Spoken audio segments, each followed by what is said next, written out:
Just 2 days after the wedding, my son-in-law showed up at my place with a notary. We just sold this house. You're moving to a retirement home. His smug smile promised a quick victory over the old man, but I calmly replied, "Great. Let's stop by the police station first. They're very interested in what I sent them about you." Those words changed everything. Before we continue, please subscribe to the channel and write in the comments what time it is where you are now. Daniel and Emily, I need our own place to start our family properly. Ryan leaned forward, his wine glass catching the restaurant's dim light. Your house would be perfect for a young couple. The words hit me like ice water. I set down my fork, the wedding cake still sweet on my tongue, turning bitter. 2 days ago, we'd celebrated their marriage, and now this. Ryan, that's my home. My voice stayed level, but my hands found the edge of the table. I built it with my own hands 20 years ago. Emily shifted between us, her wedding ring catching the candlelight. The Golden Oaks intimate booth suddenly felt suffocating. Other diners laughed at nearby tables, oblivious to the bomb that had just exploded in ours. But you're just one person in such a large house. Ryan's smile never wavered. It's not practical. And at your age, wouldn't you prefer something more manageable? At my age, 68 wasn't ancient, but Ryan spoke like I had one foot in the grave. The champagne flute trembled in my grip. "We take such good care of it," he continued, reaching across to touch Emily's hand. "Think about it. Your grandchildren playing in those rooms someday." Emily's eyes darted between us. "Dad, Ryan, please don't fight. It's supposed to be a happy day." Happy? I'd written a $15,000 check for their wedding reception. The flowers from the ceremony still sat wilted in the center of our table, petals browning at the edges. "Ryan," I straightened in my seat. "At my age, I'm still strong enough to make decisions about my own property. You can stay for a few days while you find your own place." His confident expression flickered. Just for a moment, something cold passed behind his eyes before the charming mask returned. "Of course, Daniel, I understand completely." But his tone had sharpened. "It's just that rental prices these days, and with Emily's teaching salary." "We'll manage, honey." Emily squeezed his hand, but I caught the worry in her voice. Money had always been tight for her. Ryan's jaw tightened almost imperceptibly. "I was hoping we could discuss this as a family. After all, what's the point of holding on to such a valuable asset when it could benefit all of us?" Valuable asset? Not my home.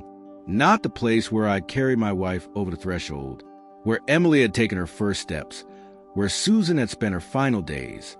An asset? The background jazz felt mocking now. Couples at other tables shared intimate conversations, while mine fell apart in real time. A waiter glided past, refilling water glasses with practiced invisibility. The answer is no. Each word came out harder than the last. "Find your own place." Ryan leaned back, his smile turning brittle. "Well, we can certainly discuss it more when emotions aren't running so high." Emotions? As if wanting to keep my own house was irrational. Emily's face crumpled slightly. "Maybe we should go home." Home? She meant my house, where they'd been staying since the honeymoon, where Ryan had already started asking questions about the heating system, the property taxes, the neighborhood values. I pushed back on the table, my napkin falling to the floor. The other diners blurred in my peripheral vision as blood rushed to my ears. "Daniel, wait." Emily half rose from her seat, but I was already standing, fishing my wallet for my jacket. 2 $20 bills hit the table with more force than necessary. "Take care of the check." I managed. "I need some air." Ryan's voice followed me as I turned away. "We'll talk about this later, Daniel, when you've had time to think it through properly." The restaurant's warmth pressed against my back as I walked toward the exit. Each step carried me away from my daughter's pleading eyes and my son-in-law's calculating smile. Outside, March air bit my face. I fumbled for my car keys, hands shaking with more than cold. The drive home passed in silence, Emily's worried glances burning into my conscience through the rearview mirror. By the time I pulled into my driveway, my tie felt like a noose around my neck. Inside, I loosened the silk knot and poured 3 fingers of whiskey. The study welcomed me with familiar shadows. Leather chair worn to my shape. Bookshelves holding 40 years of collected wisdom. Susan's photo smiling from the desk corner. I sank into the chair with a grunt. Outside, street lights painted geometric patterns across my yard. My house. The audacity of it still stole my breath. $15,000. I'd written that check without hesitation, watching Emily's face light up as she described her dream wedding. The Golden Oaks reception hall, the string quartet, the elaborate floral arrangements that cost more than some people's cars. All so my daughter could have her perfect day. Now her husband wanted the house too. I pulled out my phone, scrolling through wedding photos from 2 days ago. Ryan cutting cake, his hand over Emily's on the knife. Ryan danced with my daughter, spinning her until she laughed. Ryan shaking my hand, calling me dad for the first time. Had he been planning this even then? The whiskey burned, but not as much as a memory of Ryan's smile when I'd refused, like he'd expected resistance, like this was all part of some larger game. My fingers found a desk drawer, pulling out the leather journal, where I kept important thoughts. Susan had given it to me when I retired from engineering. For all those ideas rattling around in your head, she'd said. March 2025. I wrote the date carefully. Ryan Green made demand for house ownership during wedding celebration dinner. Claims practical concerns. Mentions my age repeatedly. Emily is uncomfortable but supportive of husband. The pen felt heavy in my hand. What kind of man does that? 2 days after the wedding I paid for. He wants my home. Not asking to buy it. Not suggesting we sell and split proceeds. Wants it handed over like I'm some doddering old fool ready for the nursing home. I set the pen down and walked to the window. The street looked peaceful. Porch lights glowing. Televisions flickering behind curtains. Normal families living normal lives. Not dealing with sons-in-law who spoke about valuable assets over wedding cake. Back at the desk, I opened my laptop. Bank statements, property records, insurance documents, numbers that represent a lifetime of careful planning. The house was worth $400,000, maybe more in today's market. My pension and savings would last another 20 years, maybe 30 if I was careful. Ryan knew all this somehow. His questions during the engagement hadn't seemed invasive at the time, just a future son-in-law showing interest in family matters. Now they felt like reconnaissance. What's your property tax situation like, Daniel? This neighborhood must have great appreciation rates. Have you considered what you'll do with all this space eventually? I'd answered honestly, proud of my financial stability, proud to show Emily's fiancé that she came from a secure family. Susan's photo caught the lamplight, her eyes seeming to watch as I worked. What would she say about this situation? She'd always been better with people than me, better at reading hidden motives. Trust but verify, she used to say. People show you who they are if you pay attention. I'd been too happy about Emily's engagement to pay proper attention. Too grateful she'd found someone after her divorce 3 years ago. Too relieved she seemed settled and content. The journal lay open, waiting for more observations. I picked up the pen again. Ryan Green, 38 years old, business consultant. Claims to help small companies improve efficiency. Works from home. Travels occasionally for clients. Never mentioned specific companies or showed detailed business knowledge during conversations. The more I wrote, the more questions emerged. What exactly did Ryan do for work? I'd never seen him in a proper office building. Never heard him take business calls around the house. His income seemed adequate but not excessive. Yet he proposed with a 2-carat ring that must have cost $20,000. I closed the journal and reached for my phone. Tomorrow I'd start asking questions, beginning with a call to Edward Lloyd. My lawyer had handled Susan's estate, knew my financial situation, understood the value of discretion. Something felt wrong about Ryan Green. Very wrong. The grocery bags felt heavier than usual as I pulled into my driveway Thursday afternoon. 2 days of restless sleep since that restaurant confrontation had left me drained. Every shadow seemed to hide new threats to my peace of mind. Seal Brown straightened from his flower bed as I stepped out of the car, his weathered face wearing the expression of a man with urgent news to share. Daniel. He crossed from his yard to mine with quick steps. I need to tell you something important. I set the groceries on my car's hood. Seal's former police instincts evident in his serious tone. What's going on? Yesterday afternoon, Ryan brought someone to your house. Seal glanced toward my front door, then back to me. Business type in a suit, carrying a briefcase and some kind of measuring device. My blood went cold. What were they doing exactly? Walking around the property, measuring things, taking photos. The guy was writing everything down in a notebook. Seal's eyes narrowed. It looked like a professional assessment to me. Real thorough job. The groceries suddenly felt insignificant. How long were they there? About an hour, maybe longer. Ryan had keys. Let him inside. 2. Seal's expression showed he understood the implications. Guy spent a lot of time in your backyard. Measured the fence line. Took pictures of the foundation. My hands clenched into fists. Figured you knew about it. Otherwise, I would have called sooner. Thank you, Seal.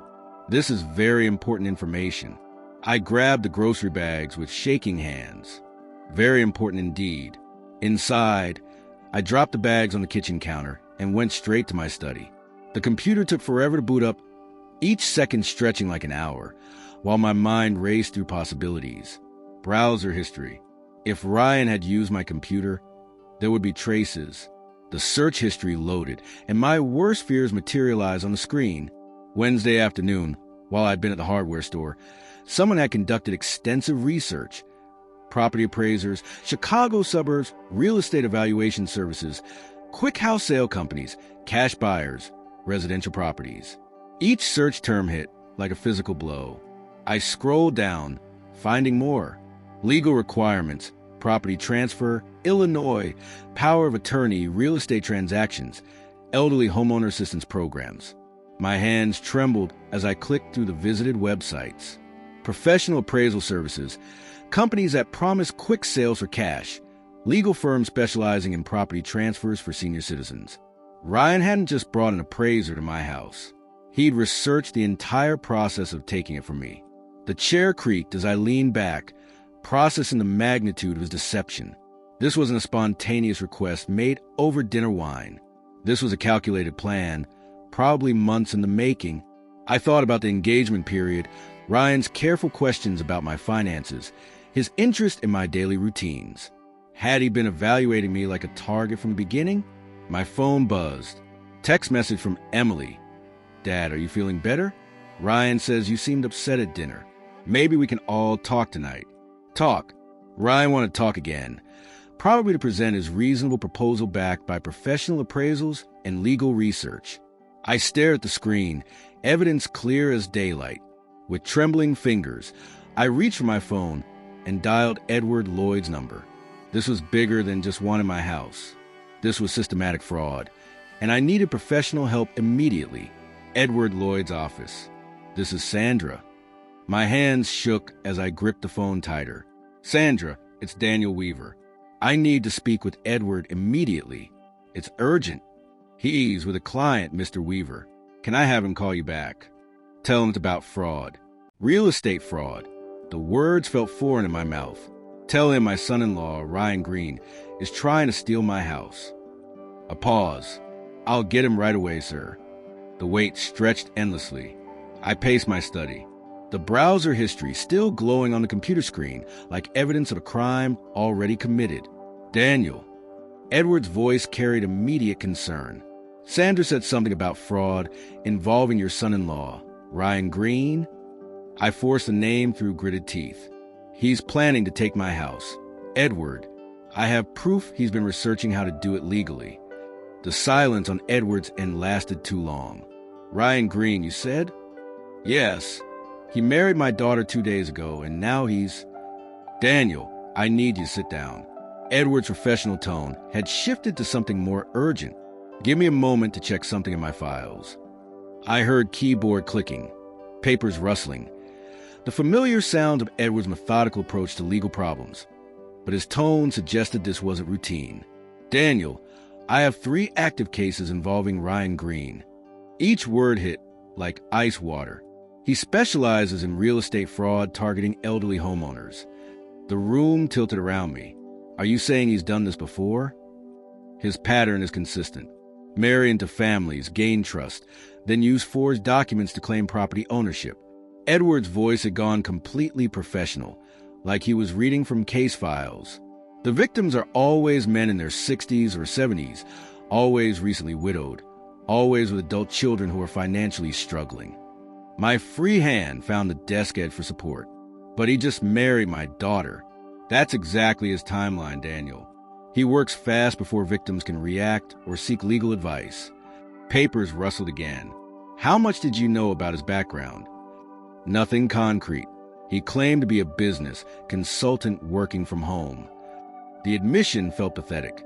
We were so happy Emily found someone after her divorce. Daniel, you're in immediate danger.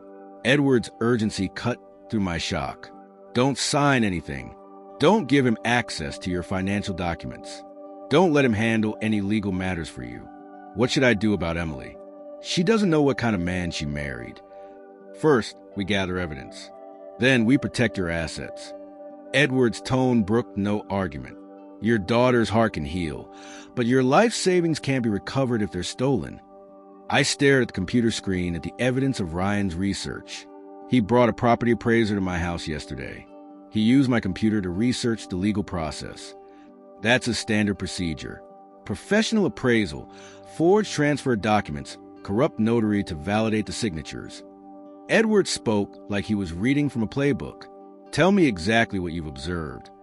I described everything. The restaurant demand, the appraiser visit, the browser history, Ryan's questions during the engagement period. Classic pattern. Edward confirmed, Daniel, I'm clearing my schedule.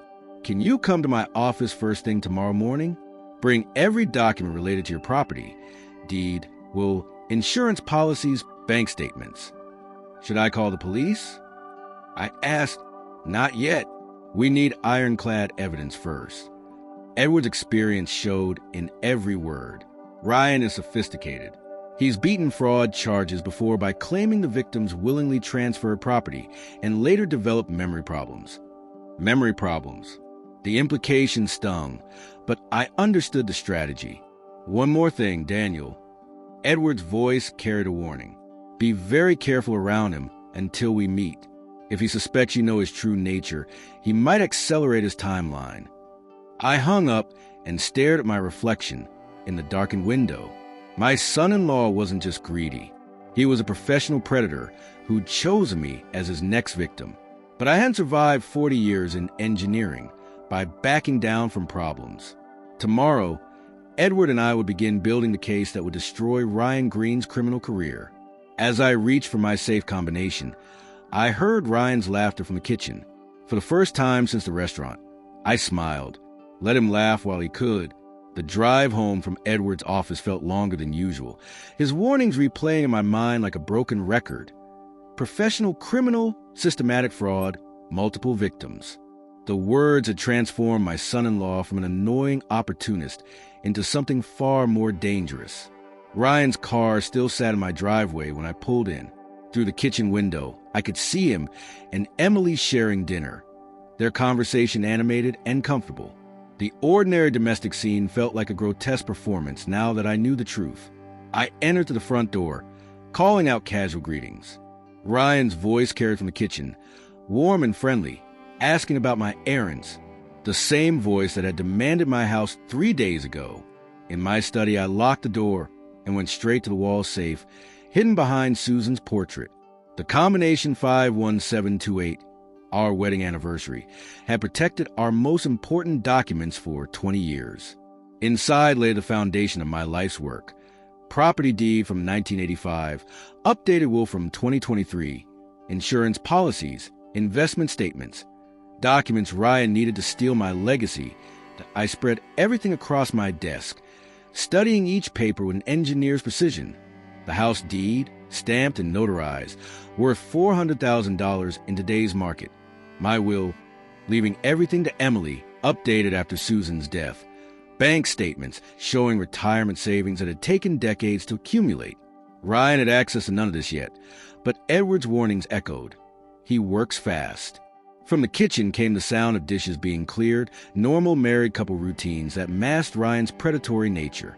How many other families had he infiltrated this way? How many other fathers had sat in their studies, realizing too late they'd welcomed a thief into their homes? I pulled out my journal and began documenting everything with methodical precision.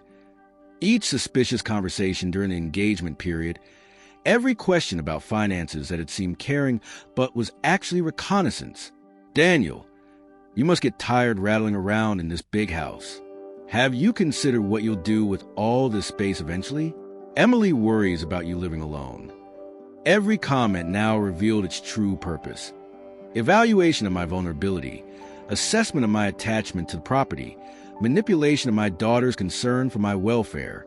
The safe also contained Susan's jewelry, including her engagement ring, 2 carat, similar to what Ryan had given Emily, where had a struggling business, consultant gotten $20,000 for a ring. I photographed each document methodically, storing copies in multiple locations. If Ryan somehow accessed the originals, I'd still have proof of ownership. The engineer in me understood redundancy and backup systems.my phone rang. Emily, Dad, are you okay? You've been so quiet since the wedding dinner. Her voice carried genuine worry, the same concern Ryan was undoubtedly exploiting. I'm fine, sweetheart, just tired. Ryan thinks maybe we should all sit down and talk things through.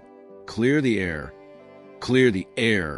or present his forged documents and fake appraisals backed by legal research and professional preparation. Maybe tomorrow, I said, let me get some rest first. After hanging up, I continued my security preparations, changed all my banking pins, called my insurance company to add fraud alerts, scheduled a meeting with my investment advisor to discuss protective measures.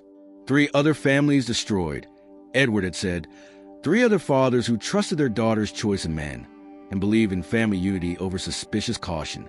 But I wasn't them. 40 years of problem solving had taught me to analyze threats systematically, prepare for failure modes, and build safeguards against worst-case scenarios. I locked the documents back in the safe and checked my watch.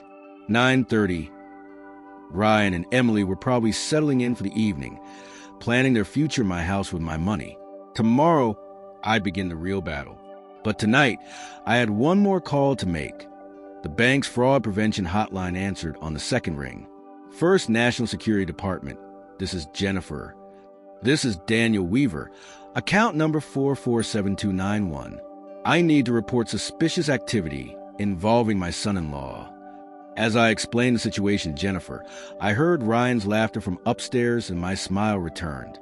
Let him enjoy his last night of feeling secure. Tomorrow, his world would start crumbling, just like he'd planned for mine. 3 days of systematic research stretched ahead as I sat down at my computer with my first cup of coffee. Edward had given me a list of previous victims' names, and I had 48 hours before our planned meeting with law enforcement. Ryan was still asleep upstairs with Emily, giving me precious hours to work undetected. The first victim lived in Phoenix, Eleanor Martinez, 73, whose daughter had married Ryan in October. By Christmas, forged documents claimed she'd sold her house to a cash buyer for below market value. I found her on Facebook through her daughter's profile. Recent posts showed a cramped apartment, complaints about rising rent, photos of grandchildren she could no longer visit, a stark contrast with old posts of a spacious ranch, garden photos, family gatherings. The story Edward's files had outlined was unfolding on social media. Ryan's social media painted a different picture. A professional headshot, business conference photos, testimonials from satisfied clients, but cross-referencing dates revealed impossibilities. Ryan claiming to be in Denver consulting while simultaneously honeymooning in Phoenix with Eleanor's daughter. Screenshot by screenshot, I documented the contradictions that Ryan's LinkedIn showed 3 different business addresses in 18 months. His Facebook relationship status had been married to 4 different women in 2 years. Each relationship lasted exactly the same timeline. Quick courtship, lavish wedding, immediate housing concerns. Day 2 brought phone calls Edward Lloyd had arranged. Eleanor Martinez's voice shook as she described her ordeal. He was so helpful at first. She said, worried about my safety, living alone, offered to handle my finances so I wouldn't be stressed. Her words carried the weight of betrayal. One morning, he showed up with a moving truck and eviction papers. Said the house had been sold for my own good. Robert Chen in Denver had a similar story. 6 weeks after the wedding, he had papers saying I'd signed a power of attorney. The signature looked real, but I never remembered signing anything. Each conversation revealed Ryan's sophisticated operation. Professional document forgers, corrupt notaries, legal expertise that made victims doubt their own memories. The emotional devastation was consistent, too. Adult children who believed their new spouse over their elderly parent. Families torn apart by manufactured confusion. By day 3, I had compiled a comprehensive timeline. Ryan's pattern was invariably identical. Target identification through dating apps or social events. Rapid courtship of financially struggling adult children. Marriage within 6 months. Immediate housing concerns. Professional appraisals. Forged documents. And finally the revelation that the elderly parent had agreed to sell their home. The most damning evidence came from a deleted social media post I'd captured 2 days after our wedding. Ryan had written, "Another successful acquisition. This old man won't know what hit him. Retiring early property investment." The post had been deleted within hours, but I had screenshots.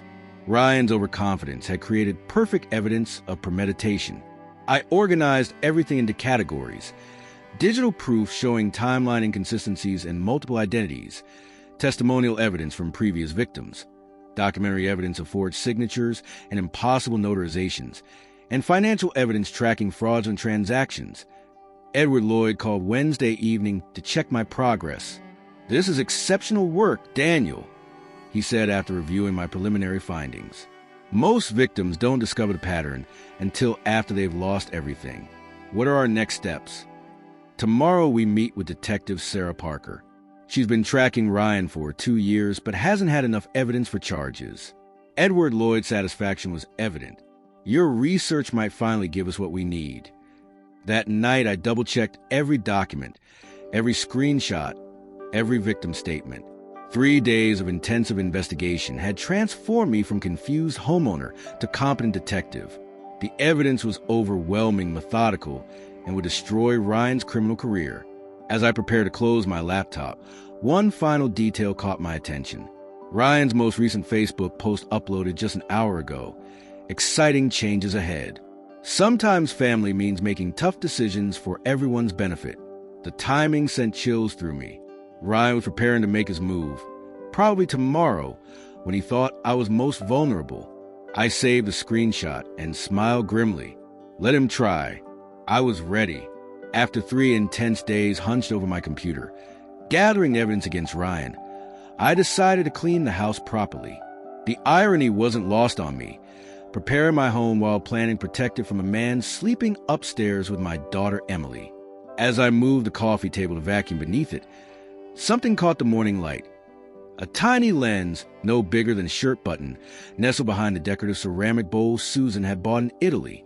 My engineering mind processed the impossibility immediately. This wasn't dust or a dropped screw.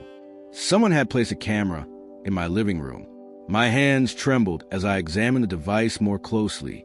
Professional grade, motion activated, with a micro SD slot. The installation was sophisticated, nearly invisible unless you knew where to look. Ryan had been recording me. The violation felt worse than his demand for my house.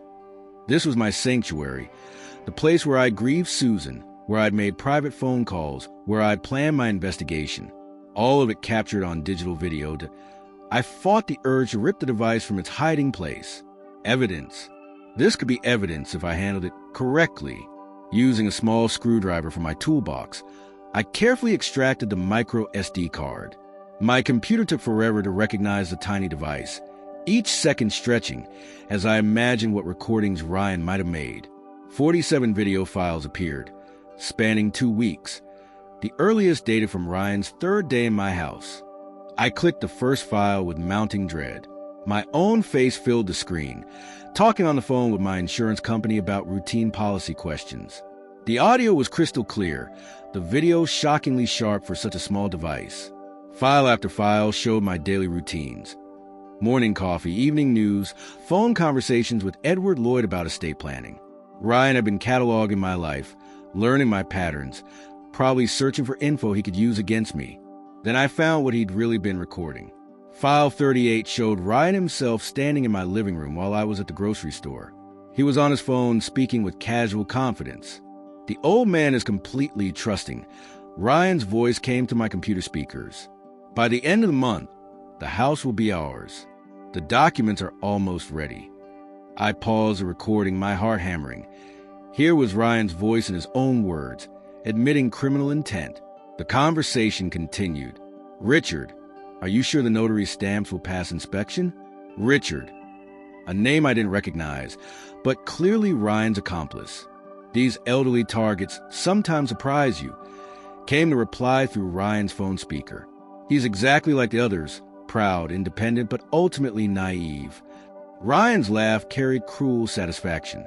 He actually paid $15,000 for our wedding. Made it so easy to look legitimate. My vision blurred with rage. Every suspicion confirmed, every fear validated. I copied the file immediately, creating backups on multiple devices. This single recording was worth more than 3 days of detective work. Ryan's own words clearly stated his criminal intentions, named his accomplice, and revealed his complete plan.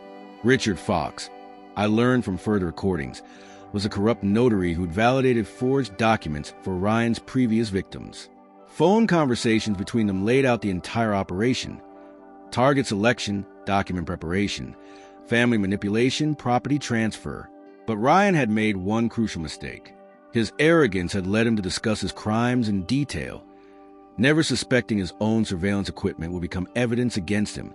I stared at my reflection in the computer screen, processing the magnitude of this discovery.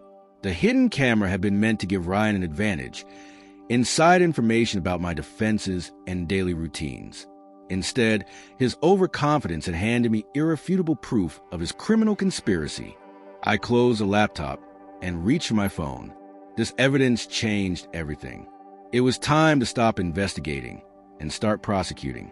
Detective Sarah Parker had been Edward Lloyd's recommendation for cases exactly like this. As I dialed the police department, I finally felt like I was moving from defense to offense. Ryan's own arrogance would destroy him. The downtown police station looked more intimidating than I'd expected. As I walked to the front doors, carrying a briefcase filled with 3 weeks of evidence against my son-in-law, Detective Sarah Parker agreed to see me immediately when I mentioned Ryan's name.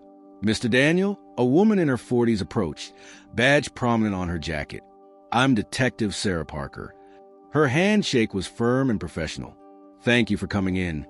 She led me toward an interview room. I have to admit, I wasn't expecting much when you called, she said, gesturing for me to sit. Most elderly fraud victims have very little concrete evidence. I set my briefcase on the table with deliberate precision. Detective Parker, I spent 40 years as an engineer. I believe in documentation. She opened my case and began reviewing the organized folders, social media screenshots, victim testimonies, financial records, and finally the audio recordings from Ryan's hidden camera. After reviewing what you brought me, she said after 20 minutes of careful examination, I can see that this is the most comprehensive case file I've seen in 15 years. Detective Sarah Parker turned to her computer, typing rapidly. We've been tracking Ryan Green across 3 states for 8 months. He's wanted in connection with at least 12 fraud cases. 12. The number stunned me. How is that possible? He's very good at what he does. Her tone carried professional frustration. Victims are often too embarrassed to report, and evidence is usually insufficient for prosecution.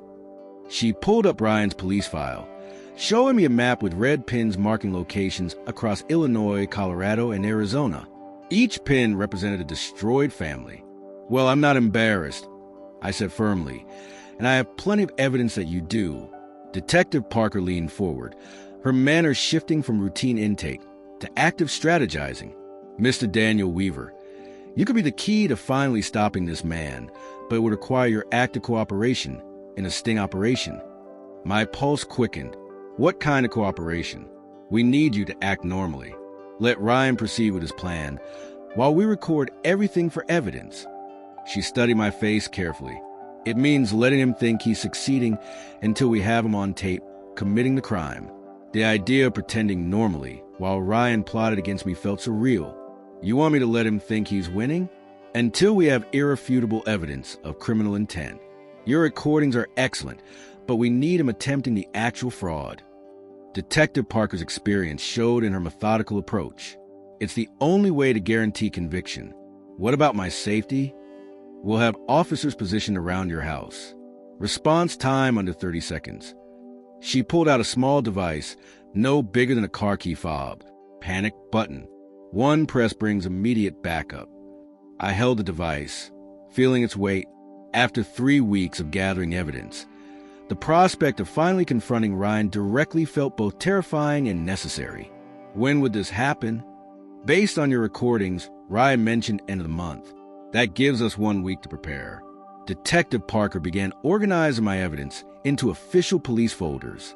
We'll need to install additional recording equipment, coordinate with the district attorney's office, and brief our tactical team. What about Emily? My daughter doesn't know what she's married to. Detective Parker's expression softened slightly. Family situations are always the hardest part of these cases, but protecting your daughter means stopping Ryan before he destroys more families. I thought about Eleanor Martinez crying over her lost home, Robert Chun, hospitalized from stress, 12 families torn apart by one man's greed. Detective Parker, what do you need from me? Everything you've given me today is a perfect start, she said, standing and extending her hand again. Tomorrow morning, my technical team will visit your house to install surveillance equipment. By tomorrow evening, we'll be ready for Ryan's next move. As she walked me to the station exit, I felt the weight of our plans settling on my shoulders. 24 hours to mentally prepare for the most important conversation I'd ever have with Ryan. Mr. Weaver, Detective Parker said at the door, in 15 years of police work, I've never seen a victim turn the tables as completely. Ryan Green has no idea what's coming. I drove home knowing that my quiet retirement had just become the final chapter of a criminal's career. The house felt different as I walked through the front door, knowing that within 24 hours it would be transformed into a crime scene. Detective Parker's technical team would arrive at 8 a.m. to install their equipment, and by evening, every word Ryan spoke would be recorded for evidence.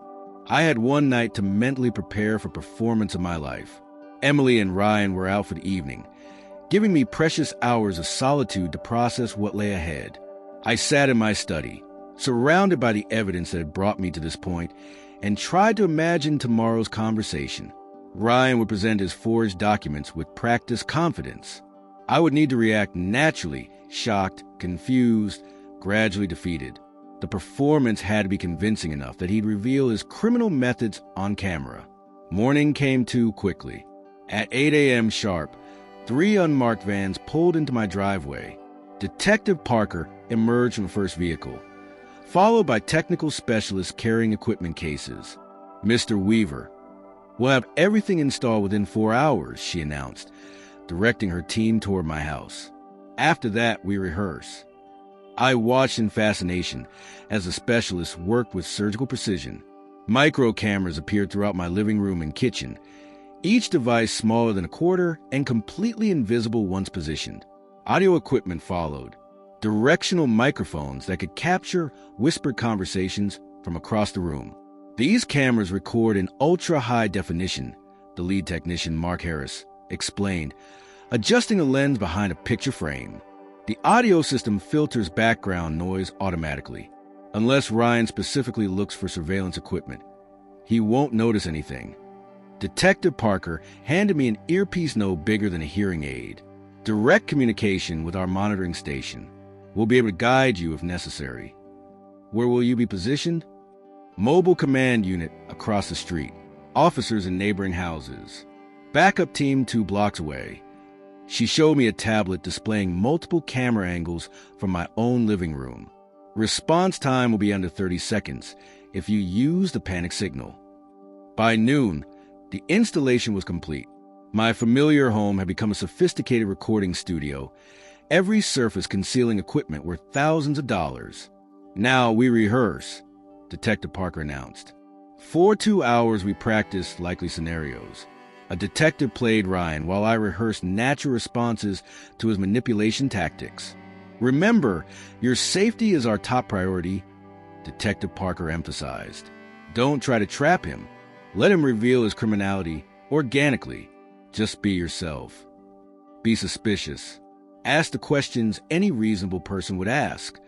So, Daniel, we need to discuss the house transfer paperwork, the detective said, role-playing Ryan's likely approach. I'm not interested in transferring anything, I replied. Perfect. Keep your responses natural and firm. The more he has to explain, the more evidence we'll gather. At 3 o'clock, Detective Sarah Parker tested all communication systems one final time. The earpiece crackled to life. Testing, Mr. Daniel Weaver. Can you hear me clearly? Crystal clear. Excellent. Officers are moving into position now. I watched through my kitchen window as neighbors I'd known for years welcomed visiting relatives into their homes. Cecil Brown gave me a subtle nod from his front yard, knowing his house now contained 2 armed officers. Technical check complete, Detective Parker reported. All cameras recording, audio levels optimal, communication systems active. The house looked exactly the same, but I knew that sophisticated equipment worth more than my car was now documenting every movement, every conversation, every breath. At 5 o'clock, Ryan's car pulled into the driveway. Showtime, Mr. Weaver, Detective Parker's voice whispered through my earpiece. Remember, we're right here with you.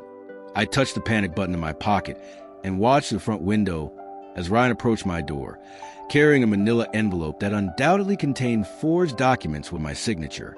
He knocked with cheerful confidence, completely unaware that his next conversation would be his last as a free man. The doorbell rang at exactly 2 o'clock, and I felt a tiny vibration from the communication device in my pocket. Detective Parker's signal that all recording equipment was active.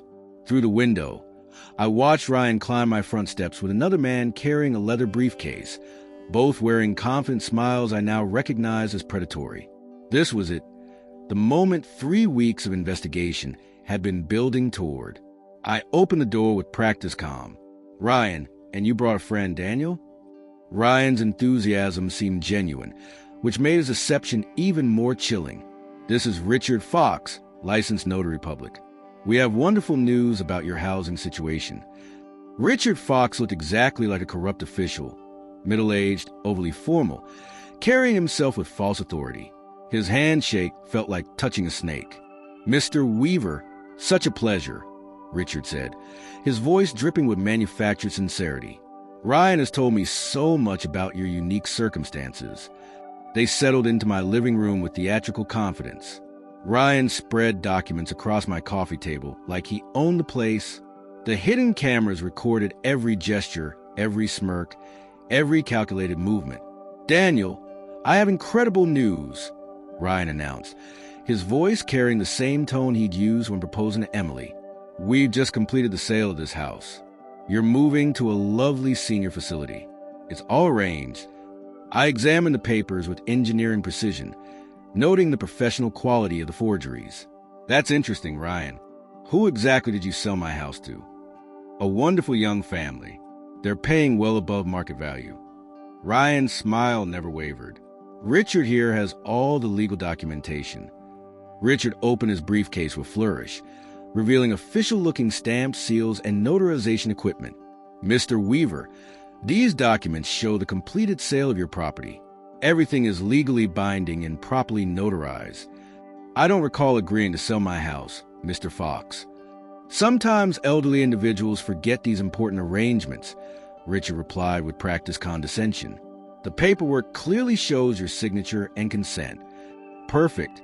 They were establishing the entire fraud scheme on camera, using the exact language Detective Parker had predicted.